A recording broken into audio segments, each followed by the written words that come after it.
Hello les amis, bienvenue sur les jeux de Cassiopée pour votre guidance dans le domaine sentimental et affectif pour le mois de juin.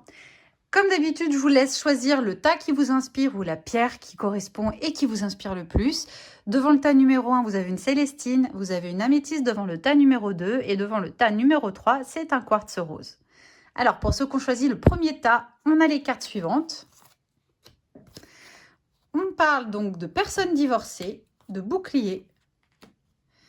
Et avec le tarot, on a le pendu et la papesse. Alors, personne divorcée et bouclier, ça peut parler de vous ou de la personne, soit sur qui vous avez des vues, soit avec qui vous êtes en couple.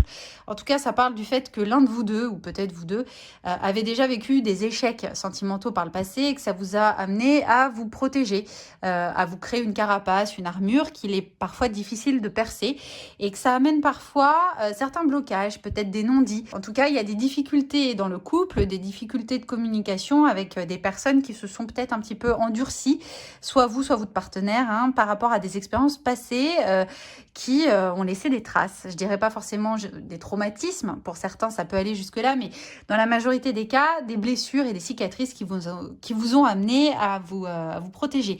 Bon, puis ça peut aussi parler de blocages qui sont liés à une belle-mère qui est trop envahissante ou qui n'est pas sympathique. Ça peut aussi parler de blocages liés à une tromperie par le passé qui fait qu'aujourd'hui vous en avez peur. Il peut y avoir des non-dits, il peut y avoir des secrets, il peut aussi y avoir la présence ou le soupçon qu'il y ait une maîtresse. Et puis ça peut aussi parler de blocages et de difficultés liées à la religion. La papesse, ça parle de religion en général et ça parle en particulier de la religion musulmane. Donc il peut y avoir peut-être des différences dans votre couple au niveau socio-culturel ou au niveau religieux qui font que il y a des non-dits, il y a des choses qu'on n'ose pas exprimer et des choses comme ça qui amènent à se protéger. Et donc le petit conseil, courage, tu en es capable, alors agis, nous les anges, nous te soutenons. Donc voilà, si vous avez des blocages, des difficultés, des difficultés à vous livrer, une tendance à vous protéger par peur, les anges vous disent que vous pouvez y arriver, donc rien n'est insurmontable, il faut juste un petit peu prendre sur vous, analyser et surtout parler, discutez-en. Les petits problèmes que vous rencontrez à l'heure actuelle, avec une bonne communication, normalement, devraient pouvoir s'arranger. Pour ceux qui ont choisi le tas numéro 2 devant l'améthyste, alors, on a la carte de la vie en commun, on a la carte de la sexualité et on a la carte de la lune associée à l'impératrice. Alors, la vie en commun, eh bien, ça parle soit du fait que vous vivez déjà en commun avec quelqu'un, soit que vous avez des projets de vous installer avec votre partenaire, soit que au contraire, vous vivez encore seul et que vous aimeriez bien pouvoir vous installer avec votre partenaire. Ça parle de sexualité, donc la sexualité, ça parle de vos relations de couple. Forcément, si vous vivez ensemble, alors soit vous vivez déjà en commun depuis un moment et ça peut parler peut-être d'un petit souci à ce niveau-là parce qu'il y a une certaine routine qui s'est installée et du coup, c'est plus autant la fête qu'au départ. Soit au contraire, ça parle d'une certaine passion dans le couple qui est encore bien présente et qui fait que comme tout va bien, vous avez envie de vous rapprocher, vous avez envie de vivre ensemble pour cohabiter sous le même toit. Et puis, la lune, c'est vraiment la carte emblématique de l'habitat. Et l'impératrice, ça parle de démarches administratives, par exemple, de déposer un dossier, de remplir un dossier auprès d'un agent immobilier pour obtenir une maison ou un appartement. Voilà, ça peut parler de ce genre de choses. Et puis l'impératrice, ça peut aussi parler du fait que c'est la femme dans le couple qui va prendre l'initiative de mettre les choses en place pour pouvoir vous installer, ou alors que c'est elle qui gère en fait la vie en commun et qui est moteur en fait dans votre vie de couple, qui joue un rôle prépondérant pour tout ce qui est organisation de la vie de couple, pour ceux qui sont déjà installés ensemble. Ça peut aussi parler d'une charge mentale pour vous. Si vous vivez en couple, ça peut dire que vous vous sentez pas assez soutenu et que la charge mentale vous incombe plus à vous qu'à votre partenaire. Et donc le petit conseil, pensée positive. La pensée positive est essentielle pour se créer une vie saine dans l'abondance. Une attitude positive alimentée de pensées et d'objectifs positifs sont les clés du bonheur. Ne t'inquiète pas, reste dans l'amour. Bon, c'est ça, ça peut effectivement parler de votre partenaire avec qui vous êtes installé, qui vous gonfle un petit peu et qui n'en fait pas suffisamment, qui vous laisse un peu gérer le quotidien. Donc voilà, la pensée positive, ça fait donc référence peut-être aux difficultés que vous pouvez traverser, au fait que votre partenaire vous laisse gérer la vie au quotidien et que ça représente une certaine charge mentale un petit peu lourde.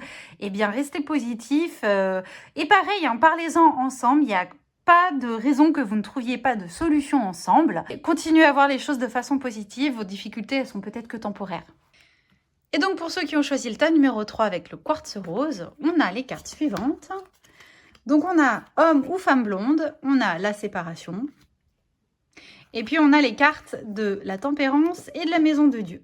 Alors homme ou femme blonde, ça peut soit parler de vous, soit parler de votre partenaire, et ça parle pas forcément d'un blond, mais ça parle de quelqu'un qui globalement a plutôt les cheveux clairs. Donc ça peut vouloir dire qu'aujourd'hui il est question de séparation avec une personne qui partage votre vie, si cette personne a les cheveux de couleur claire, ou alors du rôle de quelqu'un dans votre entourage qui aurait les cheveux clairs et qui va peut-être vous amener à envisager la séparation ou à le faire concrètement. Ça peut être une maîtresse ou un amant qui aurait les cheveux de couleur claire.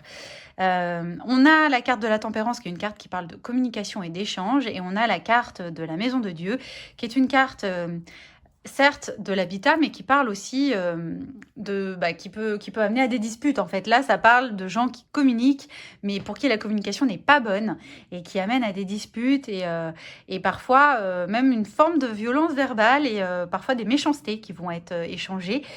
Donc, ça peut parler de grosses disputes. Alors, ça ne veut pas forcément dire que ça va aller jusqu'à une séparation de fait, mais ça peut vous faire y songer. Et surtout, ça parle de distance qui se crée entre vous et votre partenaire. Voilà, quelque chose là, il y a des moments un petit peu difficiles au mois de juin, ça peut être assez électrique dans le couple en tout cas. Donc on va voir le petit conseil des anges. Le succès, prends un moment pour réfléchir à ce que tu as réalisé jusqu'à maintenant. C'est souvent facile d'oublier d'où tu es parti et quel chemin tu as parcouru. Sois reconnaissant pour cet extraordinaire voyage qu'est la vie. Donc, soit ça vous dit de vous concentrer sur les choses positives dans votre couple, les choses que vous avez bâties en commun, et peut-être de vous concentrer sur ces choses positives afin d'apaiser les tensions et de leur accorder moins d'importance. Soit aussi, ça peut vouloir dire que si jamais vous êtes amené à vous séparer, cette relation que vous avez vécue, elle n'est pas là pour rien, elle vous a apporté des choses, elle vous a appris à savoir ce que vous vouliez et ne vouliez pas. Et dans tous les cas, cette relation ne doit pas être vécue comme un échec, parce que ça vous a donné une leçon de vie et ça vous a appris beaucoup sur vous-même et sur la vie en général. Voilà, j'espère que cette guidance vous a plu. Si c'est le cas, n'hésitez pas à liker la vidéo. N'hésitez pas aussi à me faire part de vos commentaires afin de me dire si ça vous parle et si ça correspond à ce que vous traversez à l'heure actuelle. Et puis, n'hésitez pas à vous abonner à la chaîne pour être tenu au courant des prochaines vidéos que je publierai. Voilà, je vous souhaite un excellent mois de juin à tous. Je vous dis à très vite sur les jeux de Cassiopée. Ciao, ciao!